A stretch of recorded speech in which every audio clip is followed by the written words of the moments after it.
नमस्कार, मैं हूं सुमन कुमार। न्यूज अड्डा विद सुमन में आप सभी का स्वागत है। आप लोग कैसे हैं ये आप ही बताएंगे।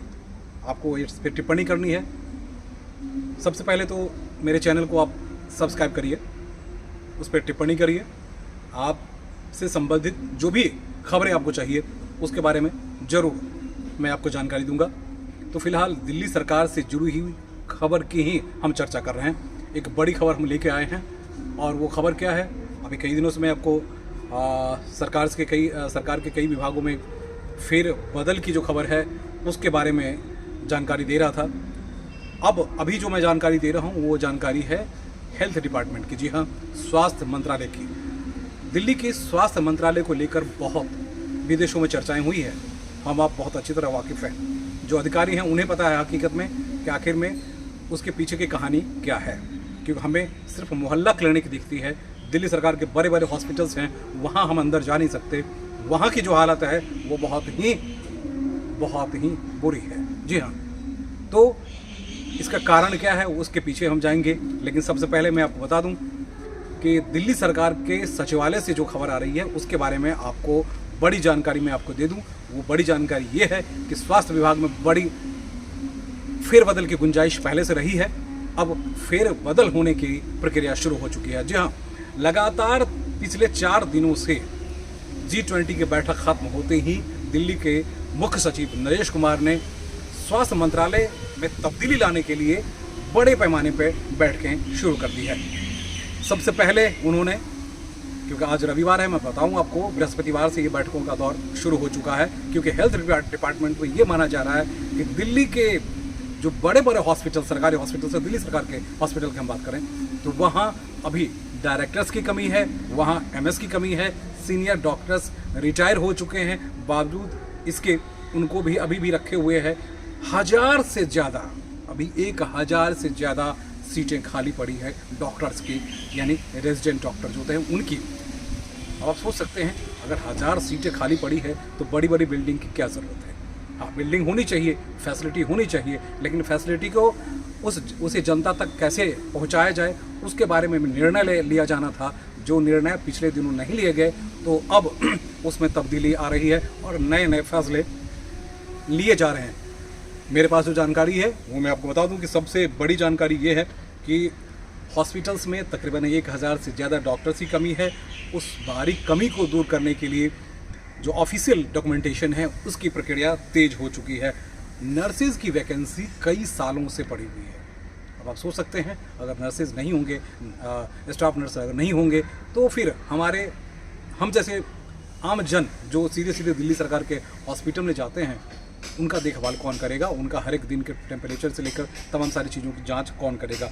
टेक्निकल स्टाफ की हम बात करते हैं तो टेक्निकल स्टाफ की बेहद कमी है अभी दिल्ली सरकार के हॉस्पिटल में। मोहल्ला क्लिनिक की हम बाद में चर्चा करेंगे। डायरेक्टर्स और MS की फाइल कई महीनों से पड़ी हुई है। कई हॉस्पिटल में मैं खुद गया, मैं आपको बताऊं, कई हॉस्पिटल में खुद गया और मैंने देखा कि वहाँ लंबी कतारें लगी हुई है। वहाँ के उस हॉस्पिटल के जो सबसे वरिष्ठ अधिकारी होते हैं उनसे हमारी चर्चा हुई और उन चर्चाओं को हमने कंसर्निंग ऑफिसर, सेक्रेटरी लेवल से लेकर तमाम सारे ऑफिसर्स तक पहुँचाई। तब पता चला कि वो सारे जो वहाँ के जो सीनियर्स हैं वो अपने विभाग के सबसे वरिष्ठ secretary level, special secretary level officer तक पहुँचते हैं, उससे निचले लेवल के ऑफिसर पहुँचते हैं और वहाँ गुहार लगा के चले जाते हैं, क्योंकि जनता सीधे सीधे, बीमार लोग जो है सीधे सीधे उन डॉक्टर्स के पास जाते हैं। लेकिन एक लाल फीताशाही की वजह से इस डिपार्टमेंट में बहुत गड़बड़ियाँ रही है, जिसे अभी नरेश कुमार बहुत जल्दी में उसे दुरुस्त करना चाहते हैं और इसकी तैयारी शुरू हो चुकी है। इसके पीछे हम नहीं जाएंगे क्योंकि अभी चर्चा में कर रहा था सेक्रेटरी और स्पेशल सेक्रेटरी की, तो आंकड़ों में जाएंगे तो आंकड़े जो है अभी बहुत बेहतर होगा, लेकिन काम अभी बहुत होने बाकी है। बिल्डिंग की खूबसूरती पे बहुत ज़्यादा फोकस किया गया है। बहुत अच्छी खूबसूरत बिल्डिंग आपको नज़र आएगी, अंदर स्टाफ नहीं है कई हॉस्पिटल्स की। इधर पीछे में हमारे आसपास जो है लाल बहादुर शास्त्री हॉस्पिटल की नई बिल्डिंग बन रही है, लेकिन वहाँ जाएंगे तो वहाँ पर्ची काटने के लिए जो पहले स्टाफ थे उनको हटा दिया गया है। अब उनको अगर सैलरी नहीं दी गई तो फिर वो कैसे काम करेंगे। नतीजा ये है कि वहाँ आप जब जाइएगा तो सैकड़ों की संख्या में लोग कतारों में खड़े आपको नज़र आएंगे। वो परेशानी अभी भी बनी हुई है।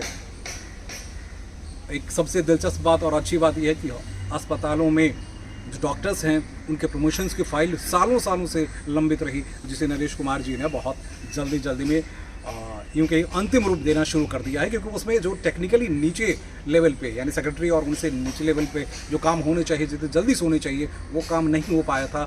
खामियाजा इन डॉक्टर्स को भुगतना पड़ा। कई हॉस्पिटल्स में ऐसे हैं जो 2004 के डॉक्टर्स जिनका अपॉइंटमेंट हुआ था और उसके बाद जो हुए हैं वो सारे प्रमोशंस हो चुके हैं, लेकिन 2004 वालों को प्रमोशन नहीं हो पाया। उस पर डिसीजन आज 20 साल से लिया ही नहीं गया। आप सोच सकते हैं, आप 20 मतलब 18-19 साल से लिया ही नहीं गया।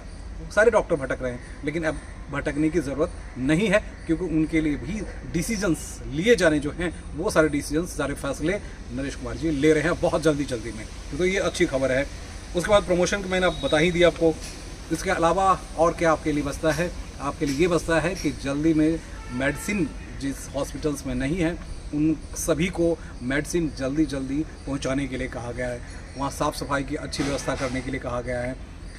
जो भी स्टाफ हैं वो वेल मेंटेन्ड होंगे, इसके लिए भी कहा गया है, क्योंकि आप जानते हैं कि कई हॉस्पिटल्स के जो एमएस थे उनको भी सस्पेंड किया गया इसी वजह से, क्योंकि काफ़ी गड़बड़ियाँ रही है पिछले दिनों।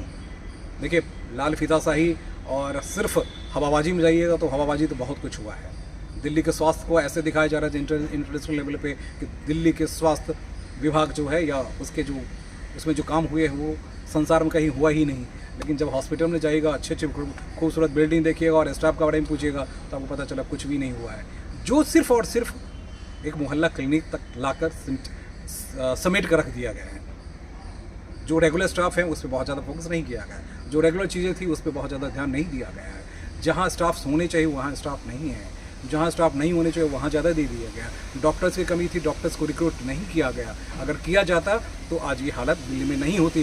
कोरोना काल में आपको याद होगा कि हाहाकार मचा हुआ था। उस वक्त भी डॉक्टर्स को बाहर से हायर करके लाया गया था। एक डॉक्टर कंटिन्यू काम करते रहे कई दिनों तक, क्योंकि स्टाफ की बेहद कमी है। चाहे वो LNJP हो, चाहे GTV हॉस्पिटल हो, चाहे लाल बहादुर शास्त्री हॉस्पिटल हो, या चाहे GV पंत हॉस्पिटल हो, चाहे मौलाना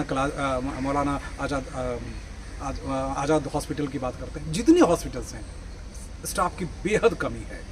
तो इसमें अब जो मुझे लगता है कि अभी तमाम सारे कई दिनों से जो बैठकें हो रही है उसमें डायरेक्टर्स के चयन की प्रक्रिया वो भी कंप्लीट होने वाली है, क्योंकि उसके जो चीफ हैं वो नरेश कुमार खुद हैं। और अब पिछले दिनों लगातार 4-5 महीने से आपने देखा कि वो पॉलिटिकल और बीच में जो लड़ाई चलती रही सुप्रीम कोर्ट और दूसरे मसले की वजह से, वो काफ़ी परेशानियों के कारण रहा। लेकिन अब सिचुएशन साफ है, तो हेल्थ मिनिस्ट्री में बड़े बदलाव की शुरुआत हो रही है।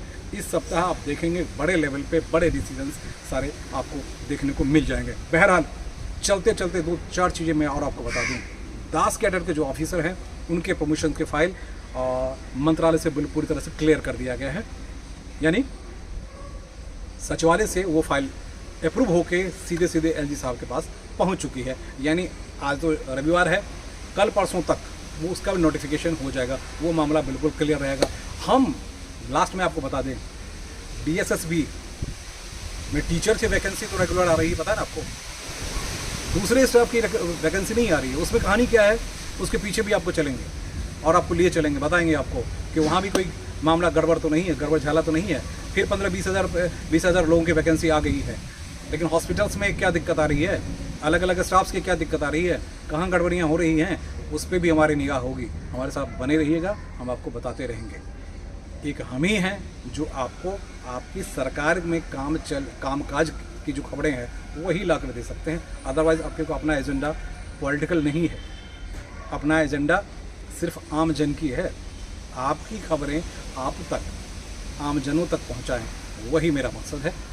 अदरवाइज़ आप जानते हैं कि रिपोर्टर में पहले ही आप ये गोदी मीडिया, फला मीडिया, एंटी इंडिया, ये सब सारी चीज़ें हो रही है। और अभी आप देख रहे हैं कि भाई वो फला वाले जो रिपोर्टर को बैन कर रहे हैं, सीनियर जर्नलिस्ट को वो अलग, जो इंडिया वाले हैं वो बैन कर रहे हैं। तो बैन करते रहें, मुझे उनसे कोई लेना देना नहीं रहे। लेकिन जो भी अच्छी खबर है, जो सीधे आपसे जुड़ी हुई खबरें हैं, देखिए आप अधिकारी हैं, अधिकारियों के लिए खबर है, लेकिन स्वास्थ्य विभाग से जो परेशान लोग हैं, आम जन, जिनकी भीड़ बड़ी लंबी कतारों में, क्योंकि मोहल्ला क्लिनिक में इतनी कैपेसिटी नहीं होती है कि उसके बाद उनके पास एक्सपर्ट की टीम नहीं होती है, सिर्फ जांच करवा के आप बैठ नहीं सकते, वो रेकमेंड करके फिर उसी हॉस्पिटल में भेजते हैं, बड़े हॉस्पिटल में डॉक्टर्स की टीम नहीं होती है, महीनों महीनों हम सिर्फ एम्स की और सफदरजंग की बात करने लगते हैं। यहाँ दिल्ली में स्थिति बहुत बदतर है, उसमें भी बदलाव आने की गुंजाइश है और मुझे लगता है कि चंद दिनों में आपको बड़े बड़े डिसीजंस देखने को मिल सकते हैं। नमस्कार।